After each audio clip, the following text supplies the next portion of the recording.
Longhorn Nation, Sooner fans, welcome to episode 171 of the Bevo Podcast, the only podcast exclusively dedicated to covering the greatest rivalry in college football, the University of Oklahoma and the University of Texas. I'm here with my man Kevin Miller. I am John Whitson. Kevin, sad news today out of Hollywood. A legend, the everyman, Gene Hackman, passes away. Now, how he passed away is going to be kind of some questions for a while. Unfortunately, his wife, maybe even sadder, his dog was a part of his passing. I don't even want to get into all of that. However, Gene Hackman made some hell of a good movies over his career. Most notably, Coach Norman Dale, Captain Frank Ramsey from the Crimson Tide. I don't know what his name was in Unforgiven, but he won an Oscar for that. He was in The Firm. He was in The Replacements, where he played like a combo Norman Dale and some other deal. Doesn't matter. He was great, man. He was great. I asked you, what was his better role? Coach Norman Dale or Captain Frank Ramsey in Crimson Tide? It's hard to answer, but I'll go with Crimson Tide, him and Denzel Washington. Come on, man. Listen, you are in the minority of the very limited poll I conducted on my text machine on my phone. Every one of my friends was quick to respond, Coach Norman Dale. Understood. Yeah. I got to tell you, though, wrong answer. Listen, Hoosiers, it is in and out of my all-time favorite movie, right? So, sometimes it is my all-time favorite movie. Yeah. Just depending on my mood. So it's really hard. But man, dude, he was so good opposite Denzel. Nobody's going to be as good opposite Denzel as him. You know how hard that has to be? That's like John Whitson having to go opposite Kevin Miller. I have to bring it every single time we go because I'm going against you. That's what Gene Hackman had to do against Denzel. He did a great job. R.I.P. What I like about that movie, Crimson Tide, is that he gets the last word in. I love that. Like, that is so on brand for his character.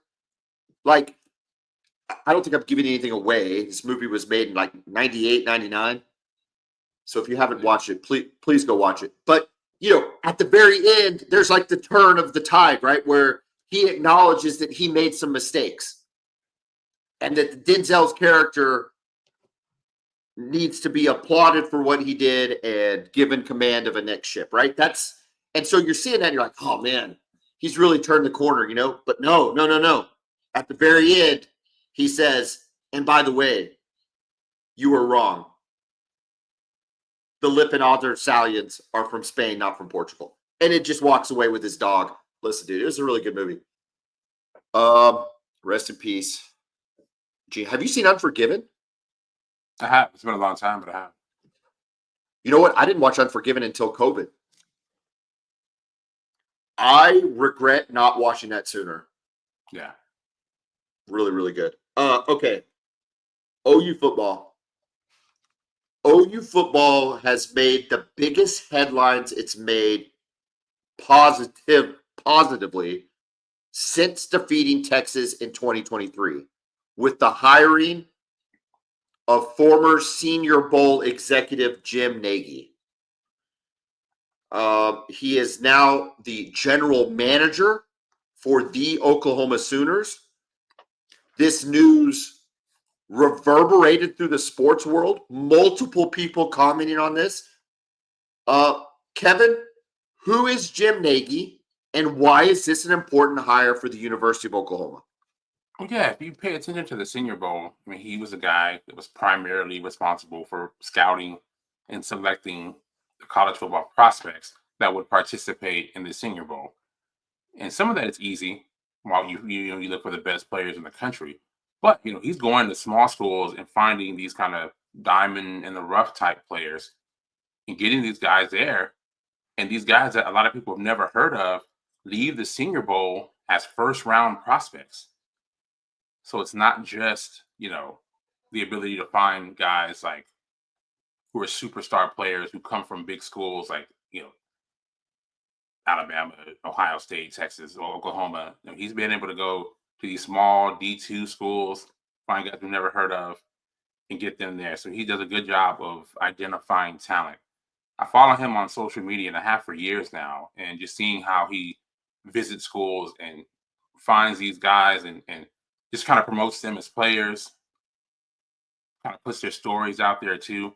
I think it's a really good hire for Oklahoma because I've told you this. We talked about this over the last few years, and I feel like the biggest problem at OU has been the mismanagement of the roster, right? You guys were put into a position that was really tough based on the roster management with the offensive line and other positions. I feel like he can really help Coach Venables and just take something else off his plate and just let him focus on being the football coach. It's one less hat that he has to wear. So I think it's a big deal. I was very surprised, that he was interested in going back to, running a team personnel department because he was doing such a great job with the Senior Bowl. So I think it's a really good job of identifying him as being somebody who was even interested in doing this and just going after it.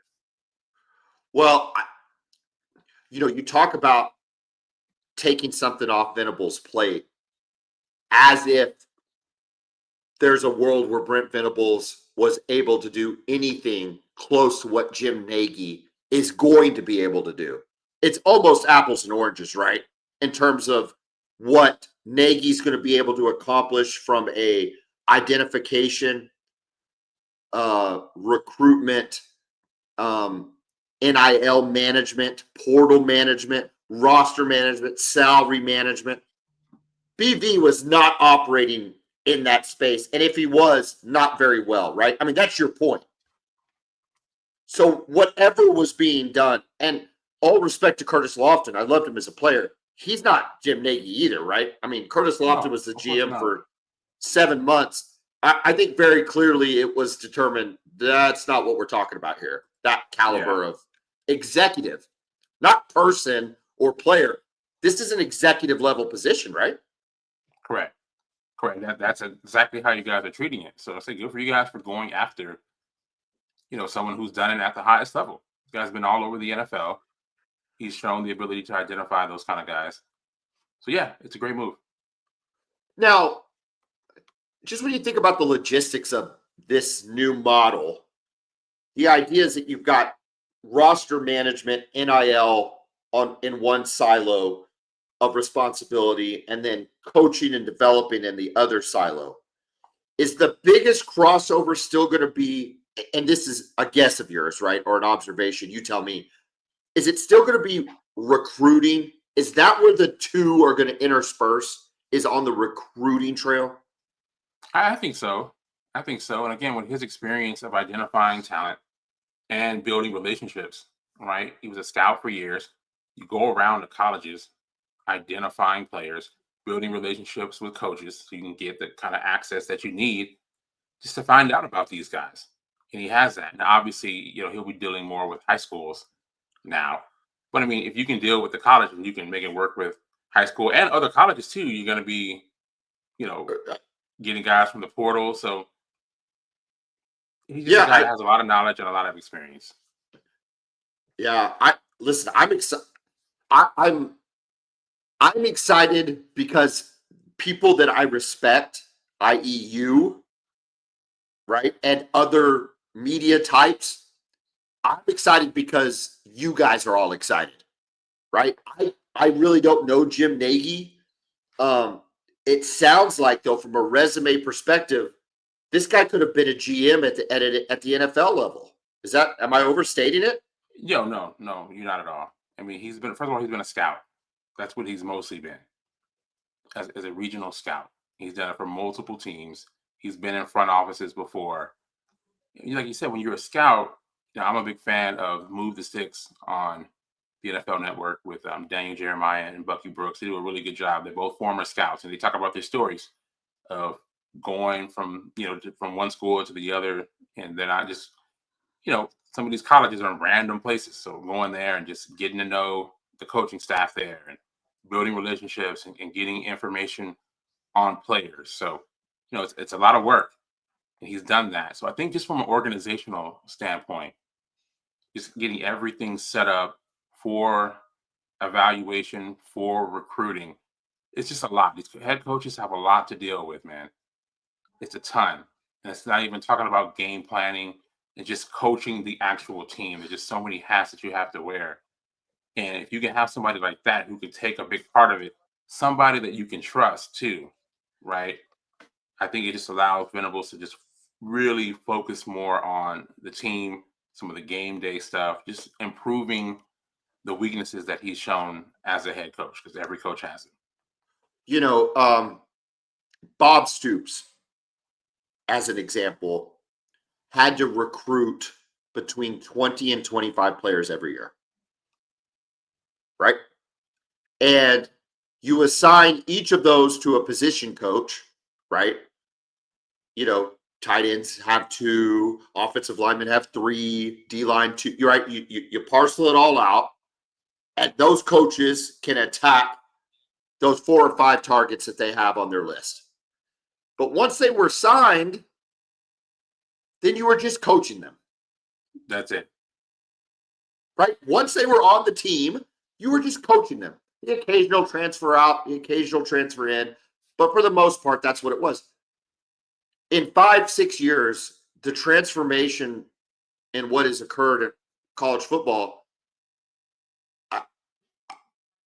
I hope that this is an indication that Oklahoma is not behind the curve like kind of I think the perception has been for the last couple of years. Yeah. Hopefully this move puts us ahead of the curve. I guess it's to be determined. But again, because you're excited, Kevin, Yeah. I'm excited. Well, yeah, and again, none of this is going to help the team this year on the field. All right, you are who you are. We'll see. Well, I expect you guys to have a good defense, and we'll see what Ben Arbuckle and John Mateer can make on the field. But just and it could help from an organizational standpoint. It doesn't necessarily change or impact your personnel or anything like that. But if it allows Venables to focus more on just coaching the team, then it's something that can help you guys this season. I'm just spitballing here. I don't know what the ins and outs are going to be, but my guess is with some exceptions, is it possible Brent Venables never has to have an NIL discussion anymore? I think that's very possible. Yeah, I So think we hope. I'm sure he'd love that. Can you imagine that? Right? Like he's been having to deal with, that for the last 3 years. And whether it's positive or negative conversations, so it's just one more layer of especially stuff. Now since the schools can actually pay the players themselves now, right? I know there's going to be additional donations that play into that, but now that the schools can do it, because I always wonder with NIL, since NIL was not paid by the university, if these conversations, the coaches are like, hey, we got good NIL, let me put you in contact with people. We just never knew exactly how that worked, what the coaches discuss NIL specifics. It's something we may never know. At least we don't know now. So yeah, just to have somebody on staff who can handle all of that, who can kind of budget I all think it's that. huge. I think it's huge. It is. Along the same lines of the changing landscape, Chris Del Conte, your beloved athletic director, had a town hall yesterday where he fielded questions from press as well as fans and brought up a number of really interesting points. The first thing he addressed, and we haven't talked about it too much, is the fact that Texas is not going to have a spring game. Instead, he says it's going to be replaced with a fan day, April 26th. Are you okay with that? I am. Yeah, I get it, man. And I think the concern about having a showcase game and then having a portal window right after that, I understand. It's just kind of started by Nebraska, right? when Coach Rule said that we have our spring game, and then we have a spring portal window right after that. If we have guys who show out at our spring game, and then it's just going to open it up for more tampering. And I know that's just one reason, right? But then you open yourself up to a potential injury. So I get it, man. Do we love the spring game? Really? We watch it because it happens, but I don't think I'm going to miss it. Okay. I think there are plenty of reasons not to have the spring game. To your point, half the guys are in blue jerseys. In Oklahoma, the weather is sketchy. You've been to the one that was just awful. Sometimes the weather's brilliant, but a lot of times it's More pretty often than sketchy. not, it's not. Yeah. I think the two reasons you did give, though, I actually, for Oklahoma and maybe even for Texas, completely disagree with. Okay. Number one, I've talked about this. I talked about this with Oklahoma State a lot, and a little bit about Oklahoma is operating from a position of fear. Okay, not having a spring game because you're worried people are going to steal your players is a chicken-s way of looking at how you promote your. That's how you feel about Matt Rule. Sark never said that, by the way. That was Matt Rule. I don't know. I don't think Sark ever said anything, or Del Connie for that reason. I didn't say they said it. I'm saying you're at the University. I'll just speak for Oklahoma. You can speak for Texas after I say this, and then you tell me, okay? You're at the University of Oklahoma. You cannot operate in a vacuum or in a world where you're scared people are going to poach your players. Yeah. You should be able to demonstrate a Ben Arbuckle, John Mateer-led offense to the country. And instead of being worried that they're going to take a receiver, you should be able to go, hey, XYZ receiver, considering transferring, this is the offense you could come play for. Do you see this? Hey, Mr. Defensive Lineman, Mr. Linebacker, Mr. Safety or corner, this is the defense you could come play for. These are the dudes that would be surrounding you. So when you operate from a position of fear, I just think that you're setting yourself up for failure. Now, you don't want to have the spring game for a lot of other reasons. We can talk about that. Number two, injuries. It is football. It is football, Kevin. And I look back at the history of spring games, and unless something is really standing out, I can't remember a spring game where Oklahoma had a guy get really, really hurt. You're probably more likely to get hurt in the practices leading up to it. In a non-contact drill, it seems like more and more, it's like non-contact drills. So are we taking away spring ball because people can get hurt? I mean, no, I don't think we are. Yeah, they'll still be practicing. They'll still have spring practice. That's what I mean when I say spring ball, right? They're not taking the practices away. I mean, at some point you're playing football. At some point that comes with an element of risk. So you take precautions against it, all of those things. I'm not saying be reckless, but because somebody might somebody could always get hurt. So for those two reasons, I don't think are good enough to eliminate a spring game. This is what Matt Rule said. He said, I hate to say it like this because last year we were one of the more televised spring games. And I dealt with a lot of people offering our players a lot of opportunities after that. To go out and bring in a bunch of new players and showcase them for all the other schools to watch, that doesn't make a lot of sense to me. End quote. Okay, but Coach Rule, how many players did you lose? Did he lose a ton of players in the spring portal? Not that I remember. I mean, but I'm not sure. I don't have the information. You see what I'm saying? Yeah. He's trying to make a statement on the current situation and current nature of college football.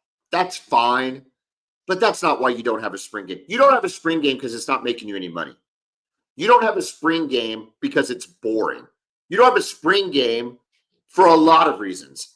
But come on, dude. For the transfer window, stop it. You're telling me that Oklahoma's sitting here going through other teams' spring games looking for talent.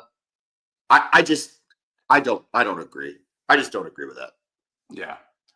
You We'll agree with see, it? man. You sound like you agree with Coach Rule. I'm not saying I agree with it. I mean, maybe some guy. I mean, I wouldn't put it past coaches who scout players.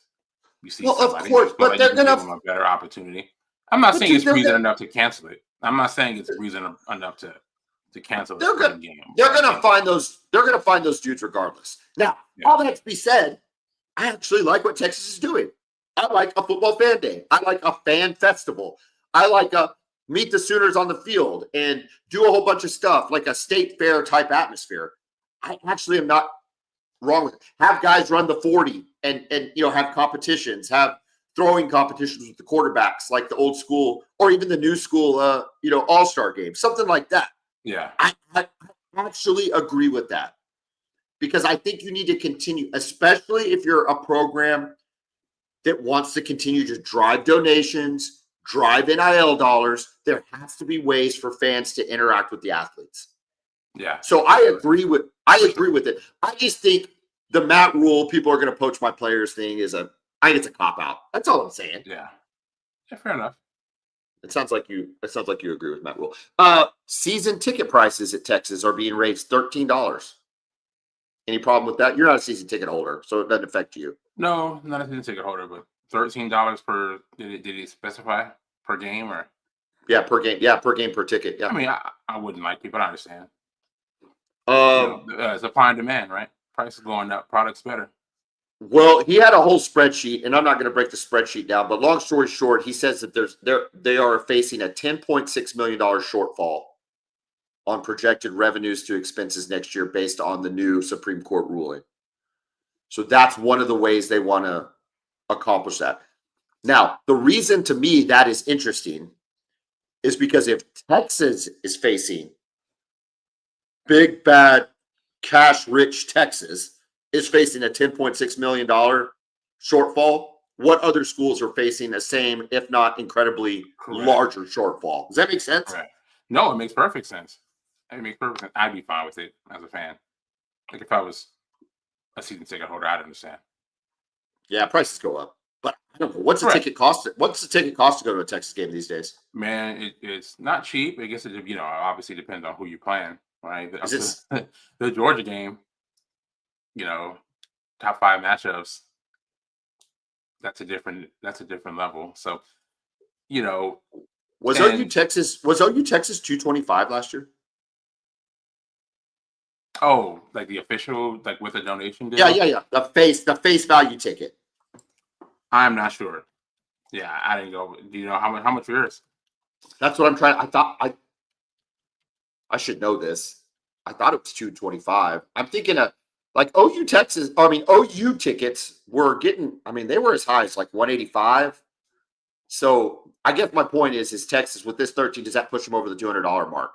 That seems like a pretty high threshold number. $200 a ticket. It just seems like a lot. Yeah, it's expensive, man. Especially, but entertainment, man. It's kind of what it is. Every price of everything is getting expensive. He addressed the disaster that was the Cotton Bowl. You did not go to the Cotton Bowl last year. I did. The Cotton Bowl running out of water before halftime when it was the hottest Cotton Bowl that we've had in a really, really long time. Completely inexcusable. It's unbelievable, right? It defies logic. I don't want to rehash all of Teddy Lehman's thoughts on it, but I will say one he mentioned this afternoon when he was talking about this is it's not like this is the first time they've held the OU Texas game in the Cotton Bowl. Correct. What are we doing? There's just no way that could happen. It is nuts, right? And I'll tell you from experience. You can think about 20 different reasons and just nothing makes sense. It was awful. I was there and it was god awful hot. And when they ran out of water, it was a little it was unsettling. Of course, the score was more unsettling than them running out of water, but they were both Not unsettling. For me. No, a Texas fan just started drinking beer. They were fine. It was Oklahoma fan that had to sit there and anyway. So I'm glad he's doing that, and I'm glad it was acknowledged because it was a joke. And then the last thing I'll mention, well, no, he had 2 other games. Obviously, he prefers the 9-game SEC schedule. It sounds like everybody does. right? I mean, I don't know. I know Texas and Oklahoma do, but I don't know how the rest of the conference does. I don't know, man. I But it's that's what you shocking to just me. talk about that position of fear, right? And that's what that seems like for anybody who doesn't want to go to a 9-game conference schedule. Dude, listen. Go to the night. It's not going to keep you out of the turn. It's not going to keep you No, out of the playoff. it isn't. It's just, and I guess, with the momentum they're making towards an expanded playoff and maybe guaranteed spots, it's not going to matter. No. So, whatever. Stop playing that stupid game. Stop playing the Citadel and those other. You know what? You bring up the Citadel. I bet if South Carolina, I bet they wish they played another SEC game. If they'd have been 9-3 with 9 SEC games, they'd have been in. They'd have been in the playoff. Yeah. And a dangerous team, by the way. I wouldn't have wanted to play them. Dude, I want to play them next year. And then the last thing, he said he wants home games for all college football playoff games except the final. Interesting. That's interesting. Which would be a lot of fun. That would be a lot of fun. I don't think he just throws that out there to you. I think there might be a little smoke there if a guy like Del Conte is saying it, right? Yeah, correct. Yeah, correct. I mean, that game with DKR against Clemson, man. I mean, that just looked like a lot of fun. Or that Ohio State and Tennessee. They all looked amazing. The Notre Dame one looked. Indiana. I mean, it looked so cool. I was never more jealous of missing out. Yeah. Than that first weekend of college football playoff games. Man, it looked fun. Like even after y'all got through it, it was like, okay, now we're just in the playoff. But that first weekend, man, golly, dude. Even if we were the visiting team, it looked crazy. Yeah, exactly. And I think to your point, you said it earlier. I disagreed with you. I was wrong. I said, man, you don't want to have a bye, right? I mean, I thought you wanted the bye. I didn't think you wanted to play that first game. But you talked about how it's going to create momentum, have you playing with a rhythm, and you were right on. And I think it was the home crowd that spurred a lot of that for a lot of these teams. Yeah, correct. Especially if you get a favorable matchup, right? Like, I mean, Notre Dame getting Indiana. Yeah, but even Ohio State got what people could consider to be the toughest matchup of the opening rounds, going up against Tennessee. Smoked the balls, man. And look at what it did for them throughout, for the rest of the season or the rest of the playoff. So anyway, what do you think about your athletic director's thoughts there on the state of college football and the state of the Texas program? Del Conte has done an absolutely amazing job. Not just the quality of coaches that he's hired, right? He's done a really good job with that. But how about the game atmosphere at DKR? Right? Texas had a reputation of just being a stadium that was big but not very loud, right? They didn't do anything to make it loud. When you go there, they're playing commercials all during the commercial breaks on the Jumbotron. So there's nothing a very corporate type feel. Correct. Yeah. Correct. The game was based around corporations and not above. We're really there. The game should be built, in my opinion, the atmosphere should be based around the students and the players. Right? It's a college football game. And I think he's understood that. So you see there's more music now instead of advertising. There's some ads, but it's more music. They put the students in a better section where they're visible on TV. That helps with the atmosphere. They've just done a bunch of things with lighting and improved sound system, making the Bevo Boulevard tailgating thing where it's a big fan festival right outside the stadium. Bring the family down. Even if you're not going to the game, it's still a fun place to bring the family down. They got food everywhere, music, live music. Everything about the atmosphere is better. Obviously, we've got the Moody Center, which it's been an absolute home run as a basketball arena and as a concert venue. New facility for football opening up in 2026. It's going to be great. So, yeah, I mean, if there's a better AD in the country, I don't know who it is. He's as good as anybody. Up until this year, with our performance in men's football and basketball, I mean, obviously men's football, but football and men's basketball, I would have put Joe Castiglione against anybody.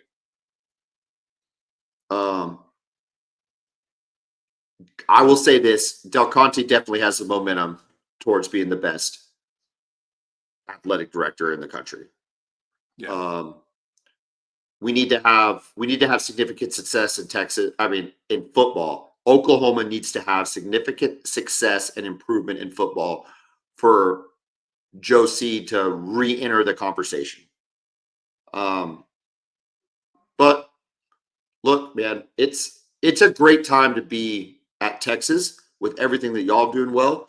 And it looks like from Oklahoma's standpoint, they're making the moves necessary to reassert themselves into the conversation for football. So I'm excited. I guess my point is I don't think the podcast is going anywhere. That's my point. From these two segments about Jim Nagy and everything Del Conte is doing, I don't think the Boomer Bevo podcast is going anywhere. I don't think so, man. Yeah. Although, before we get into where it might not be going, let's talk a little bit. Let's give a shout out to our sponsors. As you know, since episode 1, it's now episode 171. Since episode 1, Brown O'Haver has been our title sponsor. Public insurance adjusters for the insured, not the insurance company. If you had a loss to your home or your business, you call Brown O'Haver. 405-735-5510. They get their clients 30 to 40% more than they get on their own. I don't know what to say. If you want more money from your insurance company, you call Brown O'Haver. Insurance companies do not want to pay you. Stop fighting them. It will be an uphill battle that you will not win.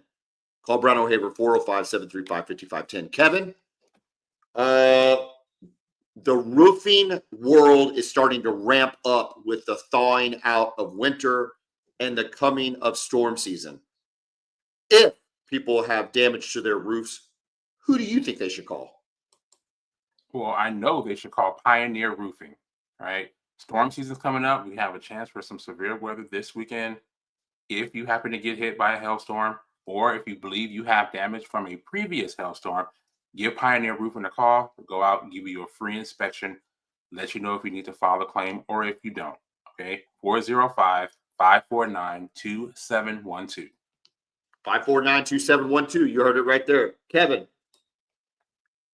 a lot of momentum on the football side of things, I think, with this Jim Nagy hire for Oklahoma. All good things at Texas coming off 2 college football playoff appearances. However, for men's basketball, it has been anything but. Oklahoma, let's start with Oklahoma. Since our last podcast, a little bit of momentum with the Mississippi State win. Good win on the road. No, it went on the road. It was at home, right? Okay, yeah, good win either way. But a good win. They needed it. Coming off a 5-game skid. A ranked team. A ranked team. Following that win, it put Oklahoma in the last 4 in. So that's good. Kentucky comes to town. Yesterday, Wednesday night. Let me tell you this, Kevin. Firsthand experience. I was at the game. Let me just give you my observations. Big Blue Nation travels. Okay. I made a comment to my wife that it felt like I was at an OU Texas game in the sense that it was like every other person I saw was wearing blue. So it's almost like a neutral atmosphere. It was very close. Maybe I just noticed it more, but I bet it was 60-40 Oklahoma. Wow. Maybe 65-35, but no more than that. Kentucky showed up. That's wild for a college basketball game. So from what I understand, talking to some Kentucky fans, is that Kentucky has a large Dallas alumni club. Okay. And this was a very close game for them. This was their game. That was their game. In addition to my wife's Aunt Emily is from Lexington, Kentucky. She is die hard, and she traveled all the way from Lexington just to be with us this week and go to watch the game. And how cool is that? I think she had a great time. I hoped that she would not have had as good a time as she did, but I think she had a great time. It was a great. Here's my other observation. I thought you guys had that one. Well, here's my other observation. It was a great game, Kevin. It was a great college basketball game. we are talking lead changes and some aggression and the bad guy figure in Otega Owe, and just going back and forth. Plays were being made. Jeremiah Fears showed up. Jalen Moore showed up for Oklahoma. Defense, I thought the defense by both teams was at a really high level. There was no uncontested shots. Everybody was in somebody's face. Screens were being set hard. I mean, it was, to me, it had a very, and I've been to NCAA games before in Oklahoma. It had a very NCAA type feel, like tournament type feel, game. Because the intensity was just ratcheted up. At one point, Kentucky got up 9 in the first half, and I didn't feel good about it. I'm like, man, but no, man, Oklahoma came storming back, got it within 2 by halftime, had a 5-point lead, 5 minutes to go in the game, maybe 6 minutes to go in the game. Here's the problem. Otega Owe scored 21 of the last 23 points for Kentucky. That's crazy. That is insane. My first thought is, and I don't think it's illegitimate to go, why are we not making somebody else beat us? Yeah. And Kevin, you and I talk about this on the podcast all the time when it comes to basketball specifically. You have to make somebody else beat you. That being said, it was a circus shot he made with 6 seconds to go in the game. Yeah. He had we had 3 guys on him. So I'm conflicted. I feel like there could have been a better defensive approach. At the same time, I have mad respect for Owe showing up in his old school and literally taking the game over. That's the first time that you recall ever being, because the transfer portal era is still pretty new, and facing a guy that came from your school and him kind of haunting you. I don't think Texas, we had Brendan Thompson go to OU, but he never affected the game. And, he never made a play in the Red River Shootout. I was thinking about that last night. Have you ever been? I haven't. Have you been to a Thunder game with KD come back? With KD back? No. Now, listen, clearly Otega Owe didn't leave under the same circumstances, but they were on him all game. And I imagine that's the only thing I could compare it to is in the NBA, a player leaves for free agency and goes somewhere else and he comes back. Because you're right, I haven't experienced it at OU. I don't remember. Maybe we played against them in some neutral site games, but listen, dude, they were shouting traitor pretty much the back half of the second half. And I think it worked to OU's disadvantage. Yeah, some players can handle that. Sometimes they feed off that negativity. He fed off of it, man. He was fantastic. Did you know he was that good? Did you see any glimpses of that last year? Because sometimes you see, okay, I see something there, but 28, 6 rebounds. Well, no, he wasn't that good. We didn't even make the playoff. We didn't even make the tournament last year. So how good could he have been? I'm just talking about him as an individual. Sometimes no, I know. I know, but it takes. I agree with you. I'm saying I did not see it, but clearly he's been leading. I think he's Kentucky's leading scorer right now. Yeah, I mean, is he? I don't know. Maybe he's not, but I thought he was. Might be, yeah. Let's see. I think he averaged 11 and 3.8 rebounds. That's what I'm saying. 49% from the field at OU last year.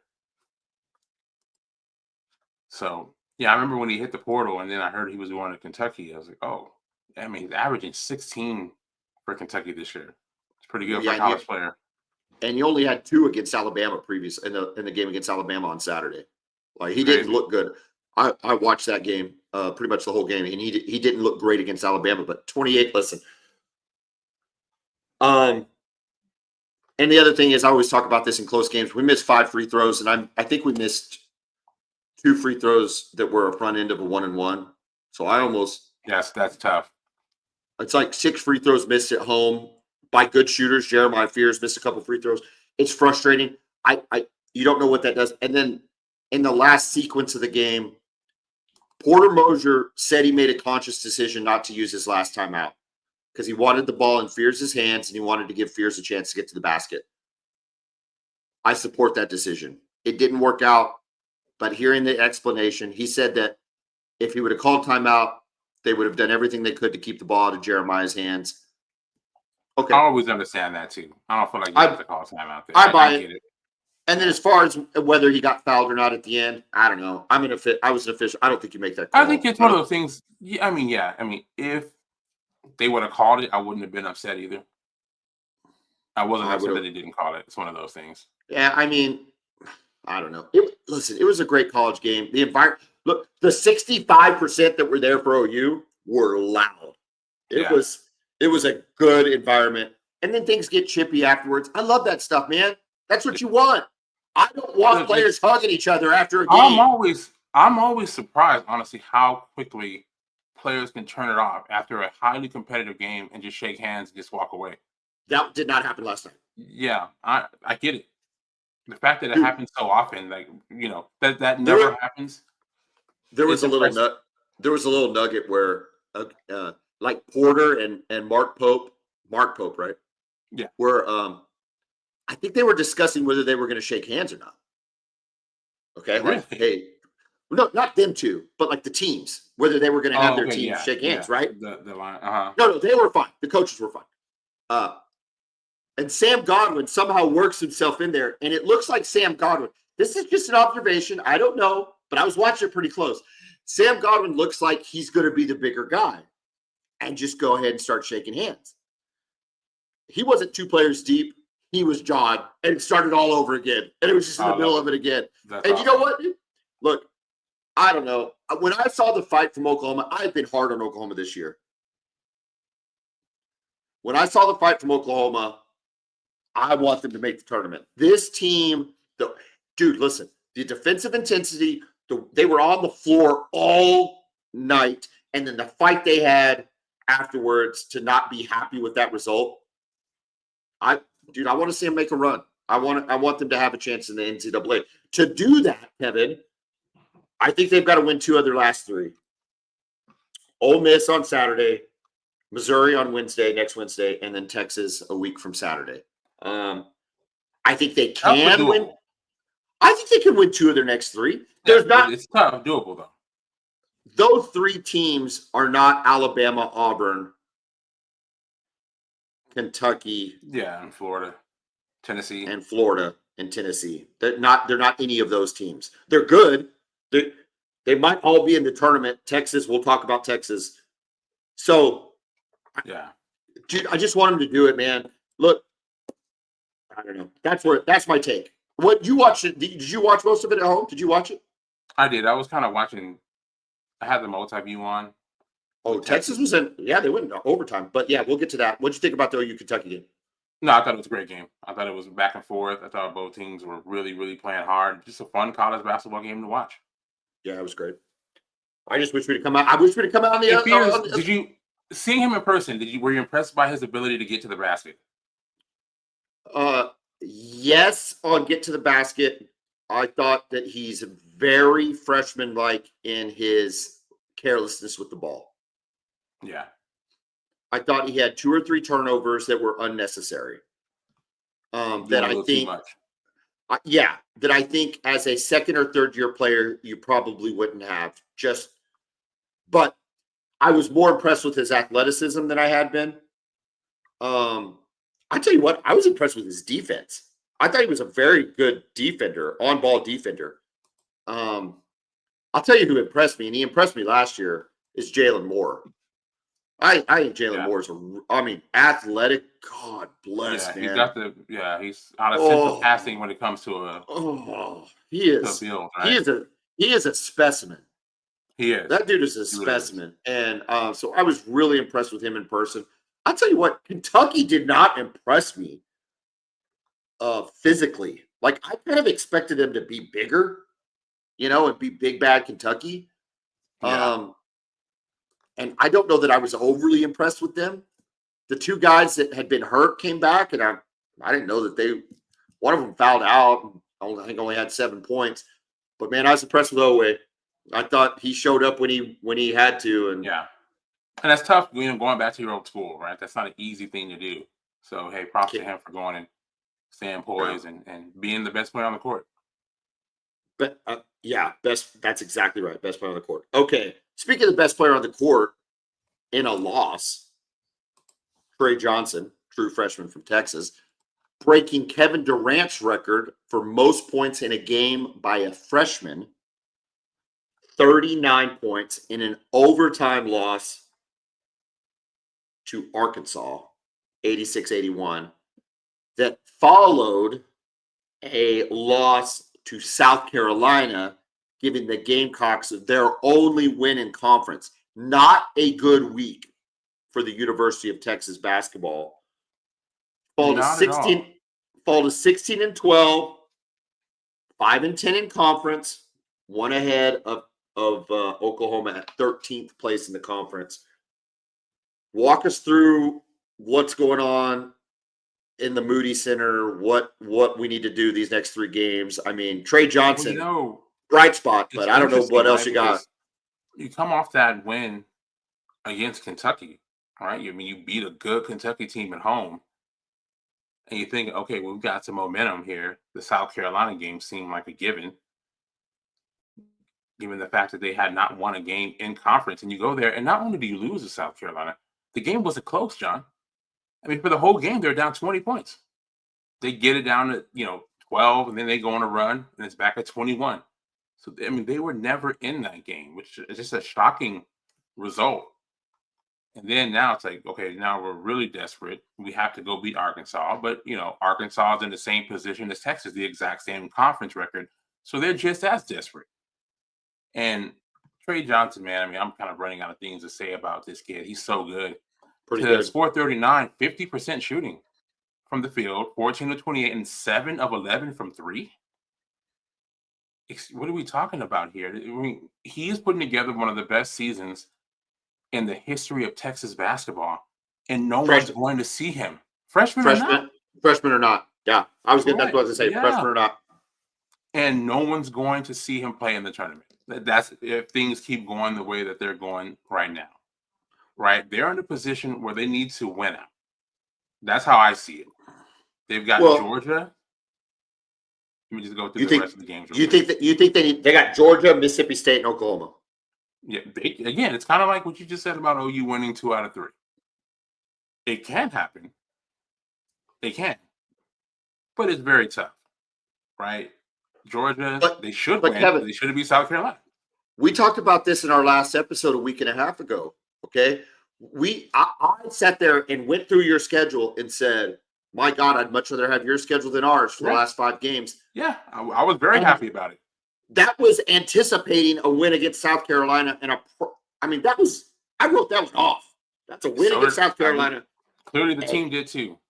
And probably Arkansas. And then you would struggle in the last, like it'd be a toss-up in the last 3 games. Dude, these were the wrong 2 games to lose, man. Correct. Yeah, yes. The South Carolina loss is completely inexcusable. They hadn't won a conference game. And not only do you lose, you get blown out. The final score was a 15-point loss. Like I said, most of the game it was 20. It was 20 points. And then again, you lose to Arkansas. And Trey just looks like a guy out there with no help. And it's hard to watch. It's fun to watch him. But, there's only so much he can do. And he's a freshman too. Carrying a team, you shouldn't have a freshman that's carrying a team. Even if he's your best player, you can have a freshman be the best player. But to have to carry a team, it's never good. Is that the real issue right now, is that he just doesn't have any help? Is it a roster issue or is it an execution issue? I mean, it's a little bit of both. They brought in some guys in the portal, and it just hasn't worked out. So I don't know if it was just bad evals or what. And then, the kid that you don't like, Kendall Weaver, he's been out most of the season with a hip injury. Is that the goofy looking fella? Well, that or the tall dude. No, he's not the tall dude. He's like 6'5". He's a guard. Yeah, he's goofy. Super athletic guy. Mm-hmm. According to you, I wouldn't describe him as athletic. Athletic is not how I would describe it. No. So he's out. Go ahead. Yeah, go ahead. Sorry. He's been out. He's been out most of the year, and then like I said, they brought in some transfer portal guys, and they just haven't worked out. So I'm not sure if they were bad evaluations or what the deal was, but that's it. It's when you watch the team play, they don't look very talented. They just don't. They've got a couple guys. Trey Johnson, Kaluma's a solid player, but other than that, it's just a kind of a bunch of dudes out there who haven't been impressive at all. So at this point with Texas basketball, and I hope they make the tournament.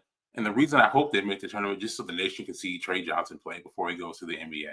Yeah. Because I don't want him to be one of those guys that people who watch college basketball don't even know where he went to school. And that's what it's looking like so far. The problem is, I guess, so Oklahoma actually has a worse conference record than Texas. Yes. But our non-con was so much better, right? That's what's driving. Oklahoma is still riding a little bit of non-con momentum, if I guess this is the right way to look at it. Look, it could come down to OU Texas. It really could. It very well could. If we can beat a team and you could beat a team, it could literally be OU Texas.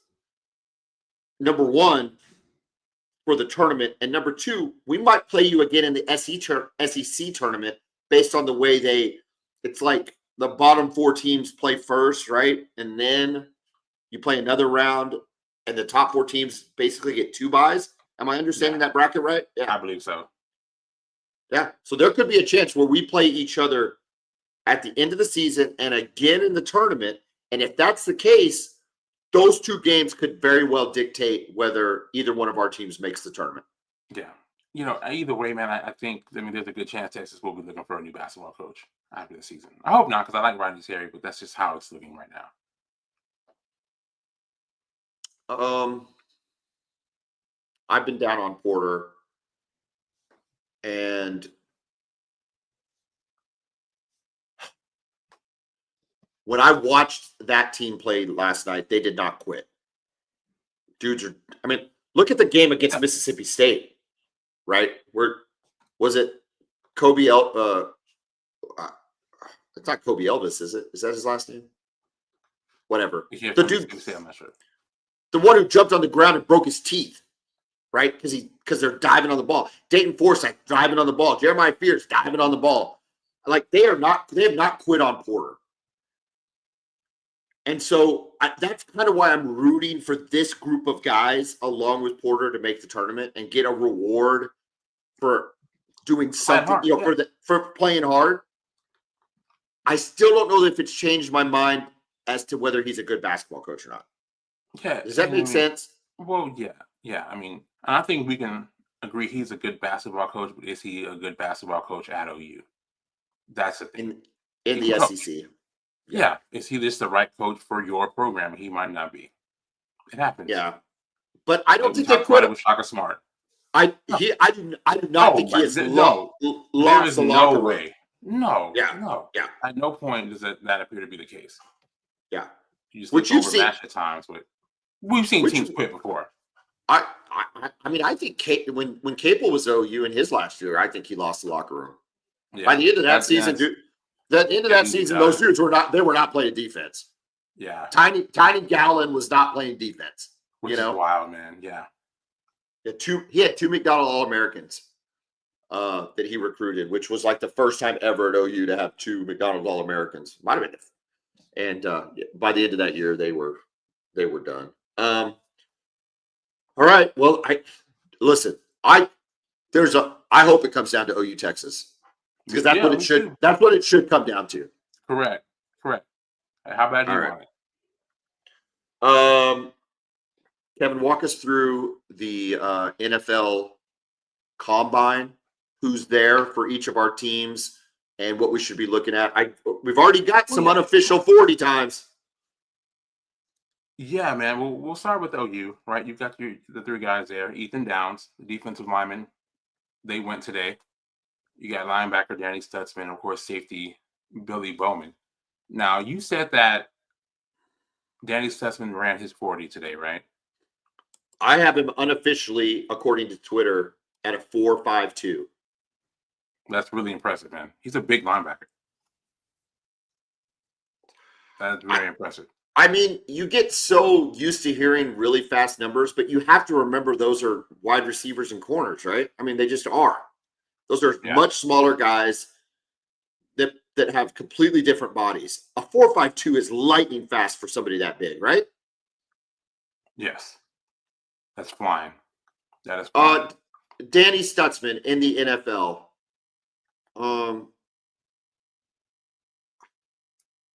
I hesitate to make comparisons for who he might be like because I think I might be as guilty as a lot of people because I'm looking at white linebackers to compare him to.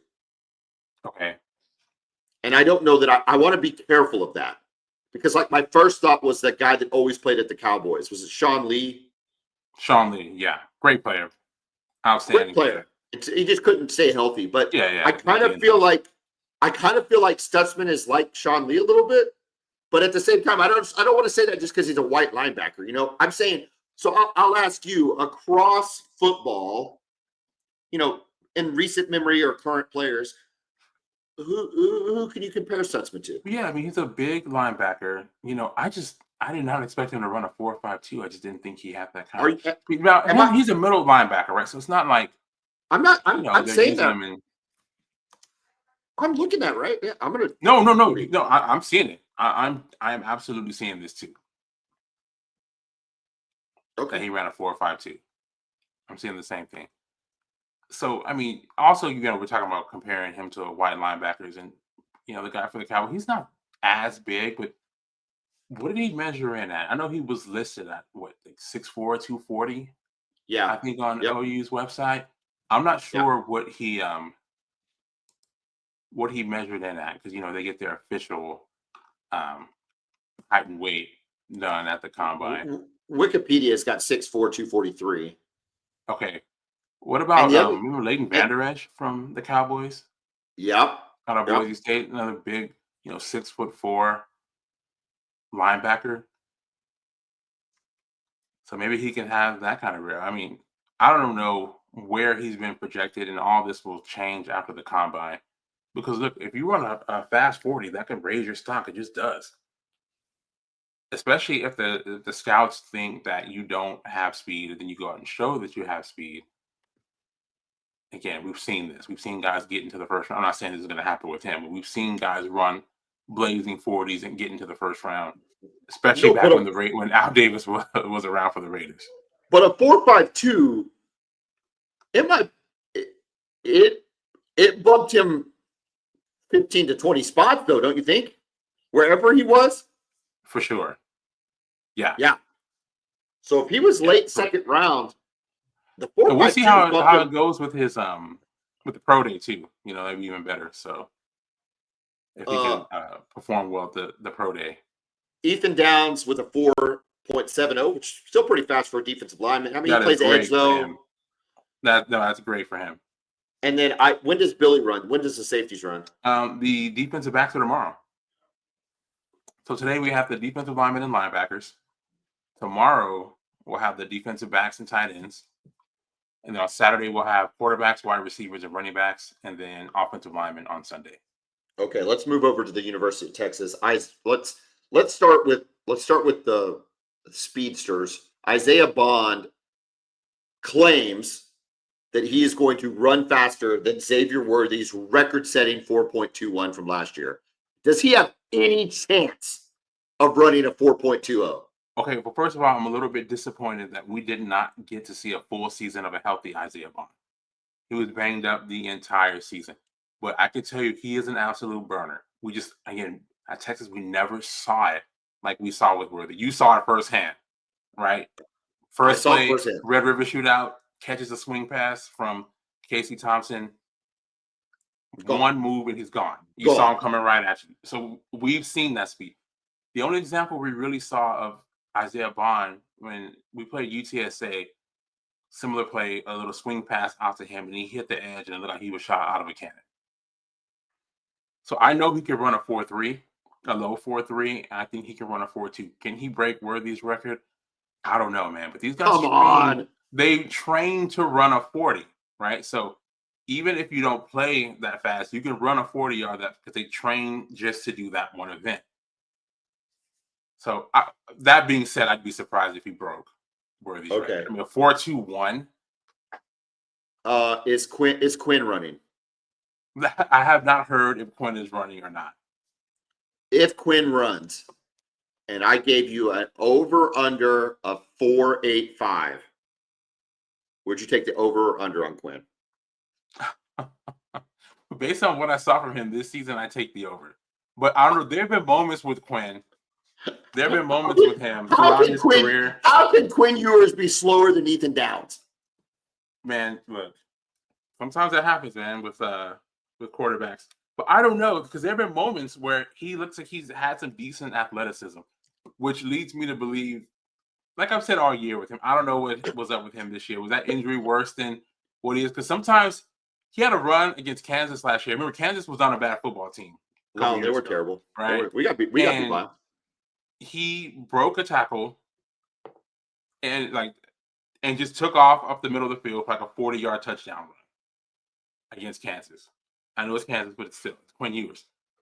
So you see that, and it's like, oh, okay, this dude's got some and then there's some time where he looks like he can't run at all. So I legitimately have no idea.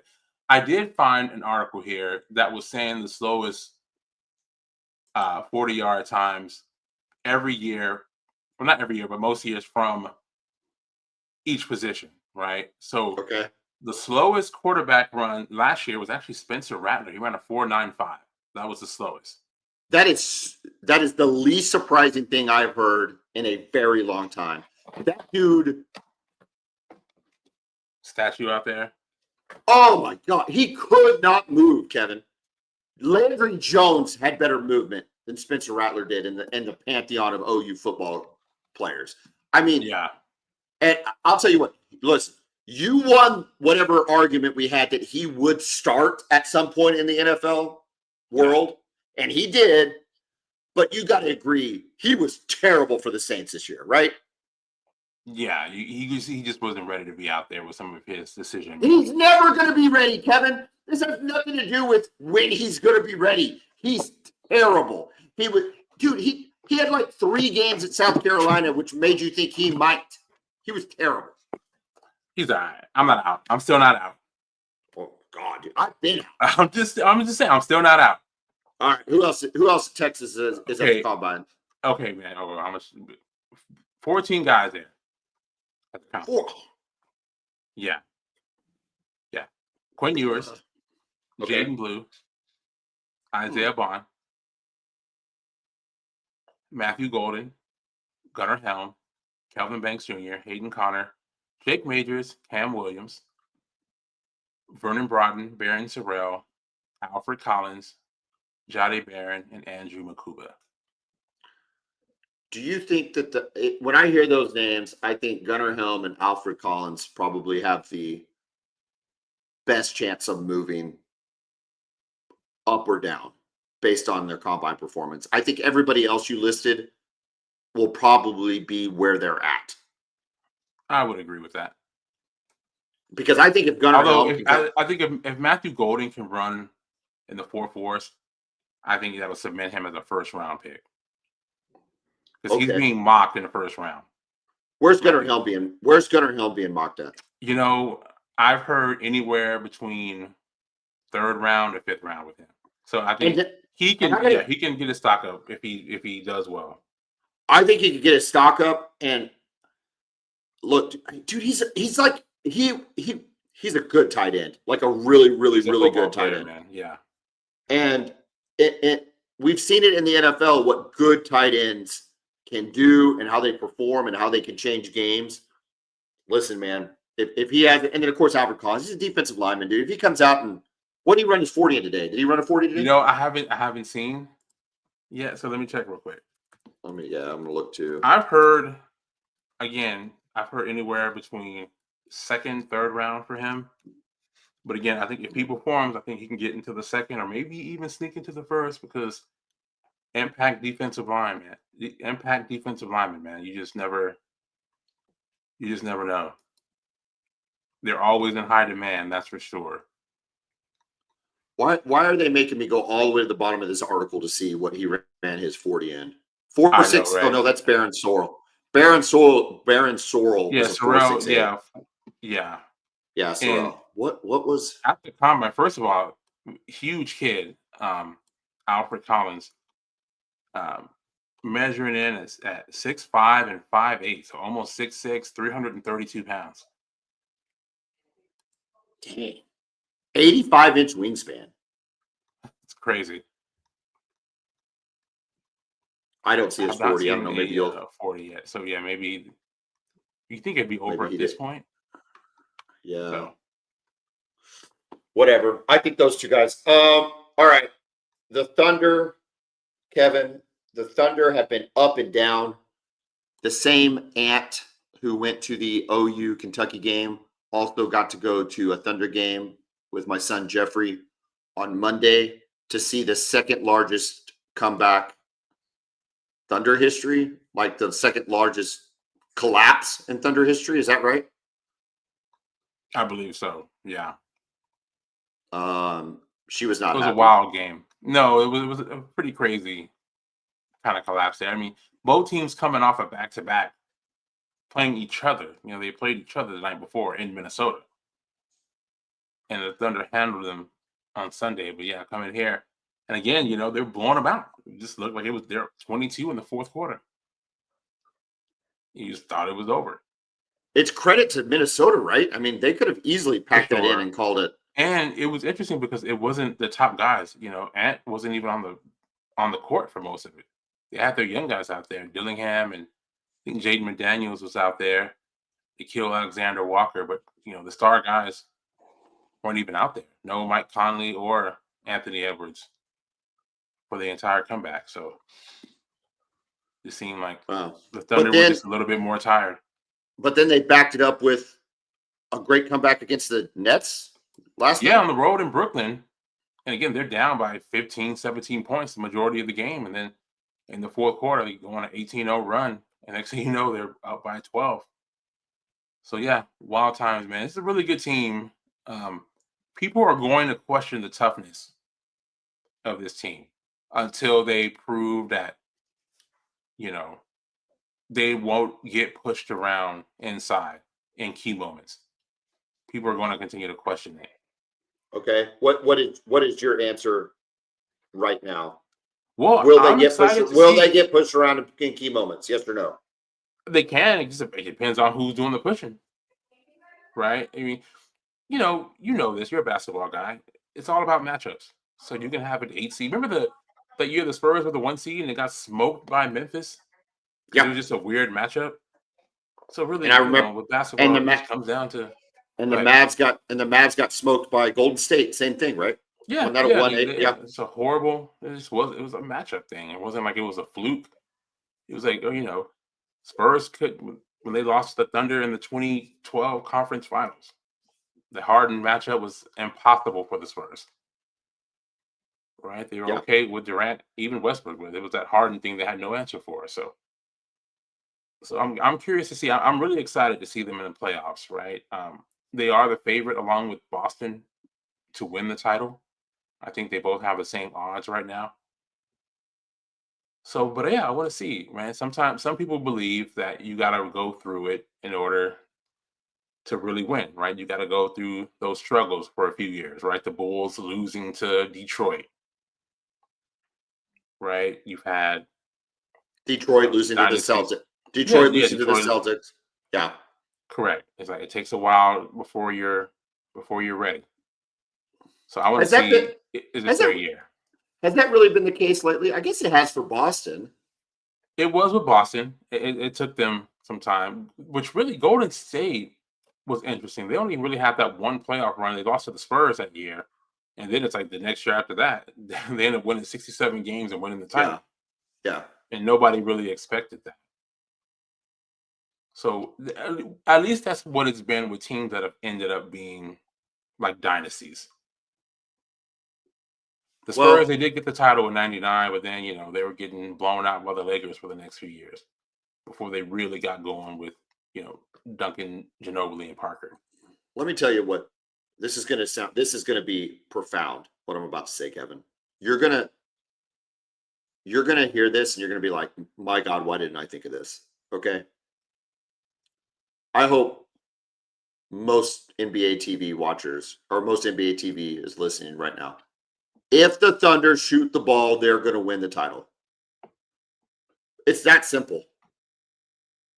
It's that simple. If they went cold against the Mavs last year, Yeah. the reason why Golden State just started winning is because every shot they put up went in.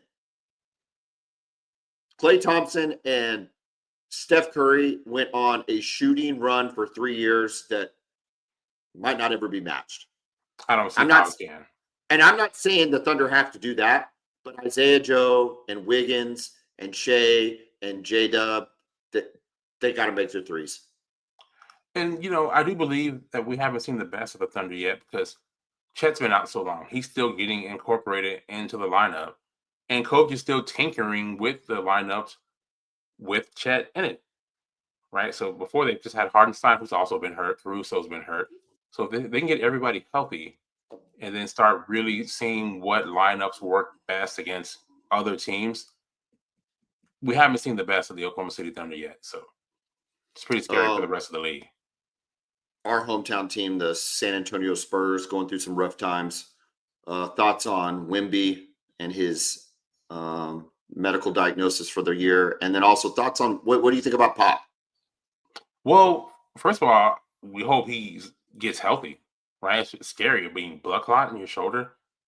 That's a Wemby, scary injury. yeah. So out for the season, and what you understand is it's obviously, as a fan of him and a fan of the San Antonio Spurs, very disappointing to see his season come to an end because it seemed like they could have made a run to acquisition of De'Aaron Fox and the way that Stephon Castle was playing as a rookie. It just seems like there was a chance that they may have been able to sneak into one of those lower seeds in the playoffs and maybe win a play-in game, get into the playoffs, and at Would have least been huge. challenge That the would team. have been huge for Wembanyama.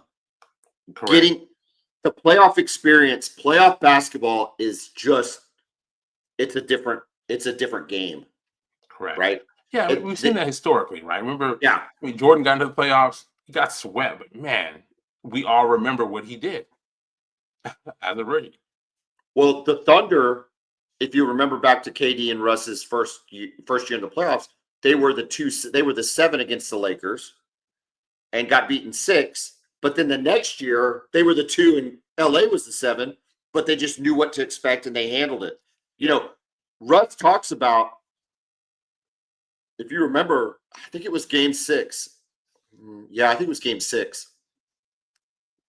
When Kobe starts picking Russ up full court. You remember that?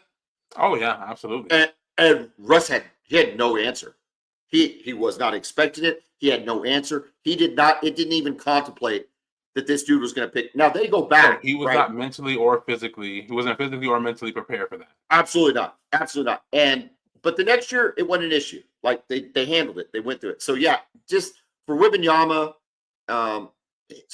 specifically, being able to make the playoffs and be in that environment would have been huge for his development, for the kind of player that you and I both think he's going to be. Correct. And I said this after he got drafted. I thought that in 3 years he's going to be the best player in the NBA. That's so I think it's at risk. Going into his 4th year, I think he'll be the best player in the league. I still think it. Well, you just keep putting it down the road, Kevin. You can just at some point you'll be right. Oh yeah, no, I stand by. No, he's really good, man. I don't know if he'll be the best player in the league in 3 years, or year 3 or year 4. Shea is making such a run of that, and Jokic doesn't look like he's giving up on it anytime soon. I think Luka, though, like moving to the Lakers is putting him. I think he's taken himself out of the conversation, not kept himself in it. Really, you don't think he can? I'm curious to see if LeBron motivates him, right? Because I know you're not the biggest LeBron fan, but you can admit, I'm sure, that nobody has taken care of their body like he has. No one's proven to be as durable, who's played as long. We've never seen somebody in their 40s be this durable, right? And to be this productive at that age. And it's because of how he trains, how he prepares from a physical standpoint, right? Like nobody has taken this more seriously when it comes to taking care of their bodies, in my opinion, in the history of the game. If you look at superstars, right? What if this motivates Luca to take it more seriously as far as being in shape? What if he starts working out with LeBron? What if he loses 30 pounds and just elevates what he already has naturally, his court vision, his playmaking ability, and then he gets more strong, gets in better shape? I think he can elevate. I think he can be even better than he's been in Dallas. LeBron's on his way out, and I think LeBron is actually willing to let Luka be the best player on that team. I think he's all in. Well, it's going to be fascinating to watch because I think I disagree. I think the opposite's true. I think you run a risk of Luka deferring to LeBron to the point that it hinders his game. Gotcha. And I don't know in a world where LA has ever been good for anybody that's not mature. And we'll see. I guess it's to be determined. Anyway, you bring up really good points. I don't like arguing with you about NBA because I know where you are from a knowledge base about the NBA. When it comes to LeBron, I'm always a little okay. Back to no, I understand. No, and I'm not. Oh, go ahead. I'm not saying you should like LeBron. I'm saying even the harshest critic can say this guy has taken care of himself more than any other player, even Jordan, any other superstar. And look, I think Jordan's the GOAT. I do. Harshest right? Even though critic. I'm a LeBron fan, but harshest critic is sitting right here. I'm as harsh as anybody's been about LeBron. Physically, he's the greatest physical person to ever play in the NBA. Yeah, and he doesn't get hurt. He's never had a major injury. That's which makes his lack of look. He's won 5 titles, right? 4, but he's only won 4. Mm-hmm. He won 2 with 2 and 1 and 1, 2 and 1 and 1. Correct. And Jordan won 6. Correct. And Magic won 5. That's right. Duncan won 5. Kobe won 5. Kobe won 5. Kobe won 5. He won the 3-peat, and then he won back-to-back, and the team with Gasol and Lamar Odom and Ron Artest. It's just hard for me when you throw those numbers out there because, because of his longevity and really once he got to Miami, because of the players he's been paired with, it just blows my mind that he hasn't been even more successful. You mean from a winning standpoint? From a world championship standpoint. Yeah. By having Kyrie as long as he did, and then Anthony Davis as long as he has, and even D Wade in that first year, it's interesting to me that he hasn't been. I think that's always going to be his knock. One thing that I can never give him a pass for, and it will never make sense to me, is the Dallas series. That hit that first year in Miami. 100%. When he was getting outplayed by JJ Barea. That one I will never be able to explain. Yeah. And I'm a defender, but I that's indefensible there. It's weird. I mean, that's the nature of the LeBron argument, right? Is that series and just I don't know, man. We talk about that a lot. Okay, back to the Spurs real quick and then we'll close it out. Thoughts on Pop and what it could potentially mean for his or what is his legacy and what's his outlook and what do the Spurs do going forward? Well, I mean, the legacy to me is cemented. It's one of the greatest 100%. Coaches in the history of basketball. 100%. Right? 5-time champion. And not just that, and it's easy to say he's got those championships because they got Tim Duncan, and that's true. But you look at the way that the Spurs have developed players. You look at players who have come there as unknown players, left the Spurs, and been really, really good elsewhere. Obviously, Kawhi Leonard is the biggest example of that. coming in, mid first round pick. No one really seemed to want him. The Spurs, traded up to get him, and Larry Bird was like, "Yeah, you can take this Kawhi Leonard kid. We'll draft him for you. Who cares? We'll take George Hill." Right? He's there. 2 years later, he's Defensive Player of the Year twice, and then he's become one of the best players in history. If he'd have gone to another team, that may not have happened. Derek White is another example of that. Comes out of Colorado. No one's ever heard of him. He plays with the Spurs for a few years, develops under Pop. Now he's a very, very important part to the Celtics' success and made the Olympic team. I mean, Derek White was on the Olympic team. Yeah. Right. Again, I don't think that happens if he goes to another team. We've just seen more examples of that around the league. So I think that's kind of what his tenure post Duncan has been, at just really developing players. The Spurs haven't been able to match that success. It looked like they were primed to make a second run with Kawhi Leonard and Marcus Aldridge, and obviously that injury to Kawhi, and then him deciding to leave, and it kind of derailed the entire future of the franchise after that. But it looked like with Wembanyama, we could have that again. Great coach to develop a player like that. Wemby obviously being very coachable would have fit. So, but yeah, number one, we just hope he's okay health-wise. Absolutely. That's what matters, again, because he has nothing left to prove as a basketball coach. But you want to see people be able to do the thing that they love doing best, right? But if it's over for him, it's just a great legacy to leave behind. And I'm glad that I got to witness all 5 of those titles as a Spurs fan. Oh, I wish I would have lived in San Antonio. I just wish I'd have lived in San Antonio when it was going down. I was there for the first 4, and man, it was incredible. Each one just got better and better. I hope to feel that now as a Thunder fan, just because I'm here. It's different. It's hard to, but yeah, it's different than when you're not there. I rooted for the Spurs. Obviously rooted for the Spurs all through it. I don't know. I wish him the best and hope he recovers and hope he makes the right decision for himself, whether that's coming back, not coming back, whatever that is. All right, let's close with this. I gave you a documentary to watch. I gave you homework. Did you watch We Beat the Dream Team? I did not. God bless America, Kevin. Listen, dude. I don't know why you hate me. Okay? Because I'm not trying to hurt you, Kevin. I'm trying to help you. I am trying to give you things that I know you will enjoy. And yet you push the joy away, Kevin. You push the joy out of your life. I don't know what, dude, and don't tell me you haven't had time. It's been frozen outside the previous week. You weren't up there on roofs nailing in shingles. You could have watched We Beat the Dream Team, and you made the conscious choice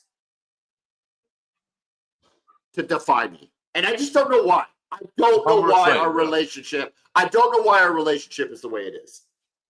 The homework's late. Sorry. Well,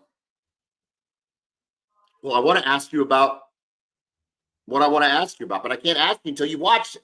Hold that thought. We got plenty more podcasts left. Plenty more to come. Yeah. The direction with Jim Nagy, this place ain't going anywhere, Kevin. It is going nowhere. No. Look, I know that we are entering March, and March is prime sports season. March might be. I know there's no football, but it's a pretty dang good month of sports. Yeah, it's not October or November, but it's a good month. The 2 weeks of the tournament plus the Masters are the best 3 weeks in sports for me, which is crazy because it doesn't include football. Yeah. The tournament and then leading right into the Masters is just. Now, Jim Nantz is still doing the Masters, right?